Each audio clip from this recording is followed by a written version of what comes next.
안녕하십니까. 양리 발표를 맡게 된 박상균입니다.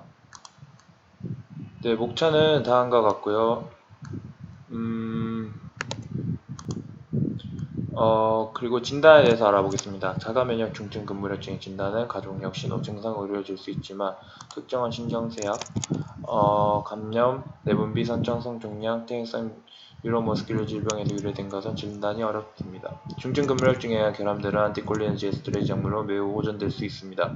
중증 근무력증을 진단한 에드로포니움 테스트는 2mg 에드로포니움 클로라이드를 신속히 정맥 주사하고 효과가 없다면 45초 뒤에 8mg을 투여합니다. 정상의 경우 링귤러 파시큘레이션을 동반하지 않는 순간적 근력 상승입니다. 과량의 아세틸콜린에스테레이즈는 콜리너지 크라이시스를 일으킬 수 있습니다. 운동신경 끝의 일반적 탈분구로부터 나타나는 무력감, 이것은 안티콜리너지 에스테레이즈 치료 효과가 분리돼 뚜렷해지고 무스카리닉 리셉터에 대한 과도한 자극의 경우에 심각한 반응이 일어나면 아트로파인 설페이트를 0.4 mg을 즉시 정맥 주사해야 됩니다. 그러므로 안티콜리너지 에스테레이즈 약물 사용 시에는 복용량에 주의해야 합니다. 요즘은 중증 근무력증 진단에 있어서 안티리셉터 안티바디를 근육 생검이나 혈장에서 찾음으로써 진단을 합니다. 다음으로 치료에 대해서 알아보겠습니다. 피리도스티그민, 데오스티그민, 그리고 암베노니움은 중증 근무력증 치료에 사용되는 대표적인 안티콜리너지 약물입니다. 이 모든 약물이 주로 엔도지니어스 아세틸콜린을 보존하여 반복적 신경작용에 대한 근무력증의 반응을 증가시킵니다. 이것은 계속해서 아세틸콜린이 엔드플레이트 포텐셜을 만들어낼 수 있도록 합니다. 치료에 대해서 중증 근무력증으로 판단받으면 적정량의 안티콜리너지 에스테레이즈 종류가 악력, 폐활량, 근력을 나타내는 지표나 징후를 바탕으로 경험적으로 정해집니다. 투여하면 근력의 증가와 신호와 증상이 기본 상태로 돌아갈 때까지 빈번한 간격으로 측정합니다. 그리고 1시간 뒤쯤에 처음량을 1.5배 정도를 투여하고 이는 최저급 반응을 올 때까지 계속됩니다. 근력 상승을 일시키는 이 약물의 지속 시간은 다음과 같습니다. 그리고 스트레스, 인터커런트 인펙션, 메스테로레이션 등의 요인에 따라 매일 복용량이 달라집니다. 안티콜리너지 에스테레이즈는 무스카리닉 칼디오베스큘라와 GI에 부작용이 있을 수 있는데 이는 아트로파인이나 다른 안티콜리너지 약물로 해결할 수 있습니다. 대부분 환자의 경우 무스카린 효과는 내성을 갖게 됩니다. 큐라리폼 에이전트, certain 안티바이오틱, 그리고 일반적인 아네스테틱스를 포함한 약물은 뉴로머스큘러 트랜스미션을 방해합니다. 그러므로 중증 근무력증을 가진 환자에게 투여 시 적절한 안티콜리너지 에스테레이즈 양과 주의가 필요합니다. 다른 치료 방법도 중증 근무력증을 치료하는 데 매우 중요합니다. 글루코콜티코이드는 매우 높은 비율로 환자에게 치료적 개선을 보입니다. 스테로이드를 이용한 치료가 오래 지속될 시 부작용이 일어날 확률이 높은데 점차적 복용량의 감소와 단시간 작용하는 스테로이드를 격일로 사용하는 것은 부작용을 최소화할 수 있습니다.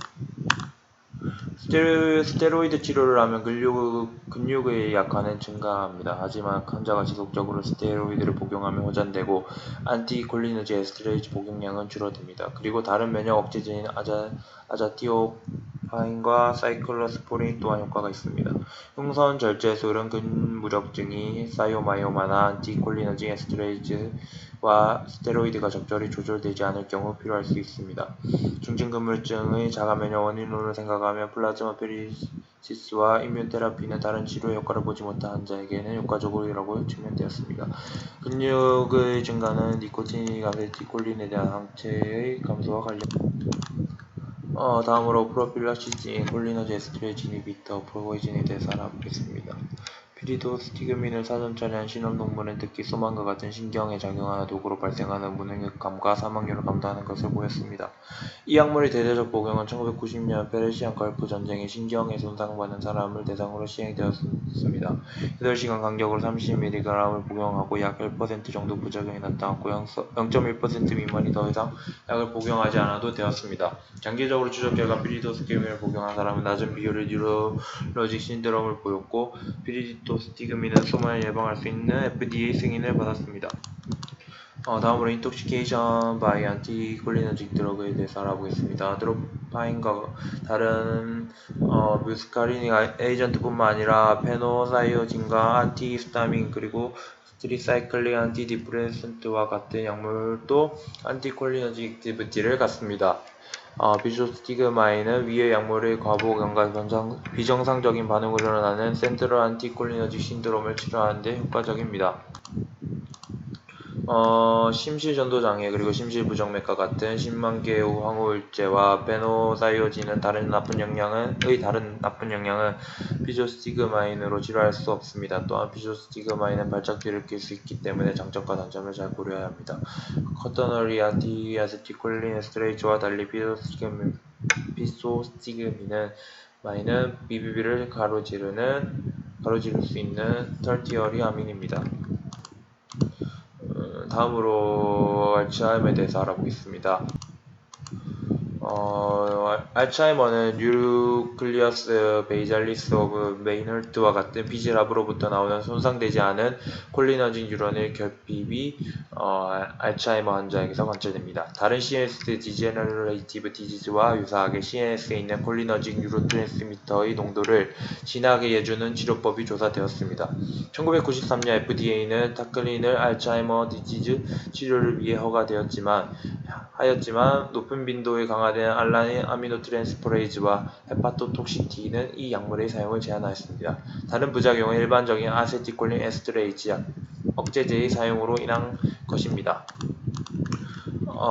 도네펜질이 치료용으로 개선되었습니다. 향상된 인지력과 전체적인 치료 효과는 21주에서 81주 간격의 연구로 증명되었습니다. 오랜 기간의 연구에서 이 약은 질병의 증상적 진행에 55주 주었습니다. 부작용은 메스꺼움 설사구토를 동반한 과도한 콜리너직 스티뮬레이션의 원인을 들 수 있습니다. 이 약은 매일 복용하는 양의 내성이 잘 생기는데 보통 밤에 5mg을 복용하고 만약 이것이 소용없다면 10mg까지 복용량을 증가시켜야 합니다.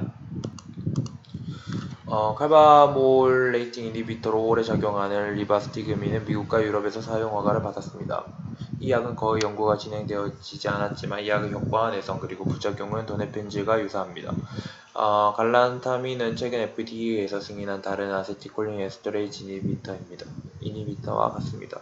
이 약 역시 도네펜질과 리바스티그민과 유사한 부작용을 갖습니다. 도네펜질, 리바스티그민, 갈란타민 등의 세 가지 콜린에스터레이즈 이니비터 약물은 최근 치료법으로 여겨집니다. 이러한 약물은 알츠하이머 질병을 개선하거나 병리적으로 적절한 작용을 하는 것은 아닙니다. 하지만 많은 증거가 이 약물이 한정된 시간 동안 인식 기능과 행동을 하는 것의 감소를 느리게 할 수 있다고 말합니다. 우울증과 같은 관련 증상이 지연될 수도 있습니다.